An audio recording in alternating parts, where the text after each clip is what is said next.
Today's episode of Ken's Comments is part of a series on the Lord's Prayer. I hope you'll go back to episode 39 if you've not watched the earlier episodes and view the entire series.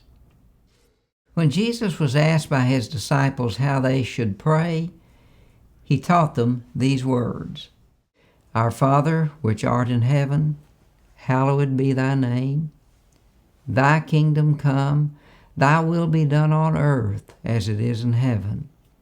Give us this day our daily bread, and forgive us our debts as we forgive our debtors.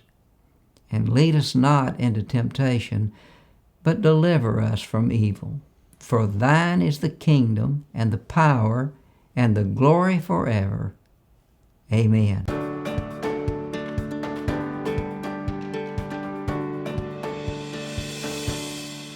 Like a great piece of music, the Lord's Prayer builds to a final crescendo. For thine is the kingdom and the power and the glory forever. Jesus concludes with a strong reminder that all things are ultimately for God's glory, and at the center of all things is God. At the end of the Lord's Prayer, Jesus is amplifying this truth. For him to say that thine is the kingdom and the power and the glory affirms that the kingdom is God's. All power is his. All glory is ascribed to him. How long does this kingdom, power, and glory last? Forever.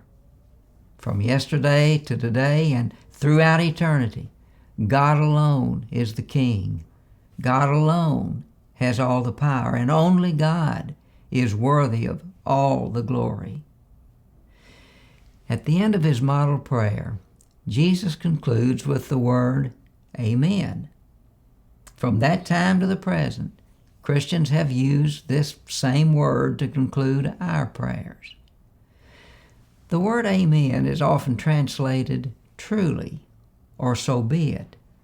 For example, in John chapter 6, verse 47, the same word translated Amen, Jesus says, Truly, truly, I say unto you. Saying Amen at the conclusion of our prayer is our way of expressing our desire that what we have prayed aligns with what is true and right, and what conforms to God's will and his purpose. There's one last point I'd like to make before we end the series. When Jesus was asked by his disciples to teach them how to pray, the model of prayer he taught was actually a reminder or summary of a larger biblical narrative that includes references all the way back to the Old Testament and the Ten Commandments, and through the New Testament to Jesus' Sermon on the Mount. So this biblical narrative is actually a countercultural narrative. Every day, we're presented a cultural narrative by the entertainment we watch, the news we consume, the books we read, the professors or teachers in classrooms, and even the preachers of some of our churches. In this cultural narrative, the main character tends to be either an institution, identity groups, or our individual self. And the story is all about them and their agenda. What Jesus is doing with the Lord's Prayer is presenting a countercultural narrative, where God is the main character. The story is about God and God's will. As we close out this series on the Lord's Prayer, I wonder if we have a renewed appreciation for the model of prayer that Jesus taught. Instead of repeating words by rote, do our prayers lead us to a deeper love of God and a desire to do his will? Do we find ourselves proclaiming, For thine is the kingdom, the power, and the glory forever. Amen. That's something to consider.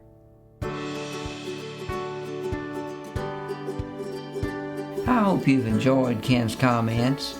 If you want to make sure you never miss a new episode, Be sure to sign up for my email newsletter at kenscomments.com/newsletter.